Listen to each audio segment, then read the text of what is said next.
Hello, I'm Piaget Jenkins. Today we will demonstrate the use of the desktop sampler in the Workspace Designer. The sampler runs unobtrusively in the background and will allow you to gain insight into your current desktop infrastructure. To do this, it will actually take samples of the environment and the context of objects such as the operating system, installed applications, network printers, and a lot more.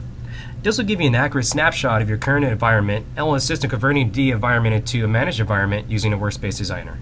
Now let's navigate to the install file of the desktop sampler. This can be found in the program files of your Workspace Manager installation. And here we are. Let's go ahead and install. Simple as that. Now please keep in mind that the desktop sampler needs to be installed on each machine from which you would like to collect data.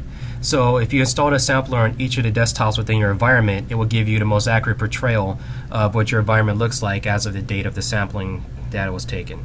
So now that we have the sampler installed, the next thing we want to do is actually configure it. And this can be done via registry. So let's go ahead and enter registry editor. And as you can see here, the location is HK local machine software RES desktop sampler. And the first thing we want to configure is the delay. Now the delay is essentially the time that it would take before the desktop sampler starts taking samples on that desktop. So what we want to do is maybe enter 120 here, and this value is in seconds. So essentially we have 2 minutes before the sampler starts taking samples. Next thing is we have expire days, and we can enter a value here. This is in days, and this is the amount of time that the desktop sampler will run before it uninstalls itself. So let's give it a month.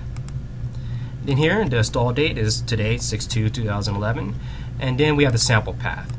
Now the sample path is where we're actually going to store the files. And best practice, you want to put this on a network share. That way you can have all your files from all your desktops in one single location. So let's go ahead and do that.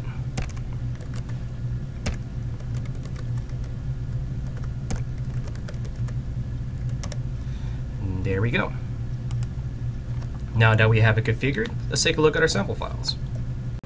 Now that we have our sample files created, the next thing we want to do to view them is to place them into the Workspace Designer, which can be accessed by clicking right here.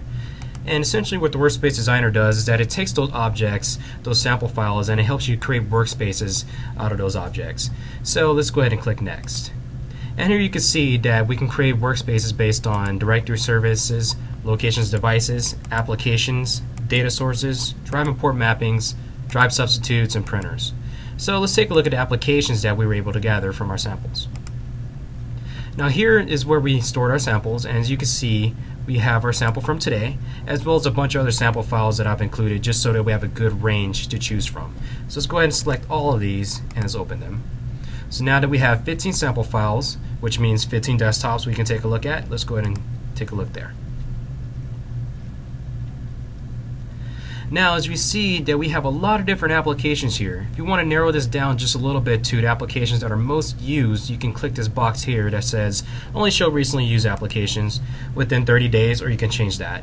As you can see, there's still a ton here, but for our purposes, let's take a look at Paint application, and let's click Next. Now what we can see here is that we have the different context rules. We have all users and the certain groups that we have already enumerated within our directory services. So if we want to make this application available for the group of domain users, we click here and let's click Next. And basically what we're going to see here is we have our access control, which is the domain users. That's what we want. And then here we have our coverage.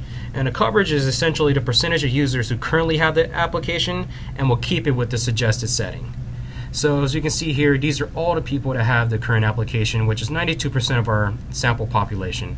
If we go next here, we have the missed, which is the percentage of users who currently have the application, but will lose it with the suggested setting. So this guy has the application now, but he's going to lose it after suggested setting. And next we have the slack, and the slack is the percentage of the users who currently do not have the setting, but they will receive it after our suggestion. So this guy here currently does not have the application, but he's going to receive it after we go ahead and enter that there.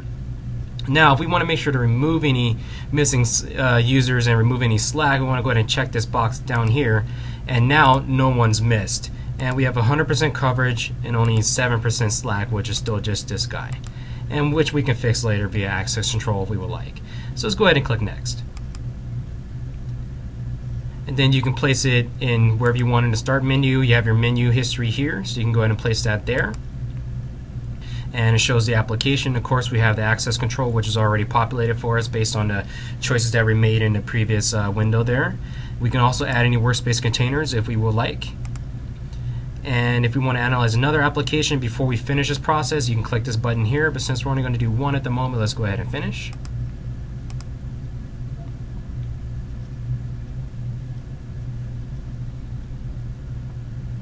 And there we go, the application's added for us. Well, thanks for viewing. This has been Desktop Sampler and Workspace Designer for Workspace Manager 2011.